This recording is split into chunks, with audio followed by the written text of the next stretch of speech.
PCMC news, सत्याला शब्दाची धार। Instagram मित्राने लग्नाचे आमिष दाखवून तरुणीवर लैंगिक अत्याचार केला। ही घटना वारजे पोलीस ठाण्यामध्ये घडली आहे। या प्रकरणी पोलिसांनी एका तरुणावर बलात्काराचा गुन्हा दाखल केलाय। हा प्रकार मार्च 2024 ते मे 2024 या कालावधीमध्ये घडला आहे। या प्रकरणी खेड तालुक्यातील 25 वर्षाच्या तरुणीने वारजे पोलीस ठाण्यात फिर्याद दिली आहे। यावरून करण दिलीप गोळे वय 25 राहणार खानापूर तालुका वाई जिल्हा सातारा याच्या विरोधात IPC 376 नुसार गुन्हा दाखल केला आहे। पोलिसांनी दिलेल्या माहितीनुसार आरोपी करण आणि पीडित मुलीची मार्च 2024 मध्ये इंस्टाग्रामवर ओळख झाली। दोघांमध्ये चॅटिंग सुरू झाले। या दरम्यान करण याने पीडितेला प्रेमाच्या जाळ्यात ओढले।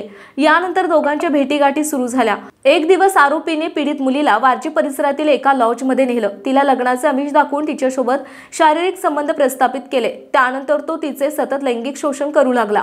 पीडितेने लग्नाबाबत विचारलं असता तो टाळाटाळ करत होता। पीडितेने लग्नासाठी दबाव टाकला असता त्याने लग्न करण्यास नकार दिला। प्रेमात दगा मिळाल्याने पीडितेने वारजे पोलीस ठाण्यामध्ये तक्रार दाखल केली आणि पुढील तपास आता पोलीस करतायत। पुणे तसेच पिंपरी चिंचवड परिसरातील महत्त्वाच्या बातम्या पाहण्यासाठी आजच आमच्या डिजिटल PCMC न्यूज चॅनलला सबस्क्राइब करा आणि बेल आयकॉन प्रेस करा।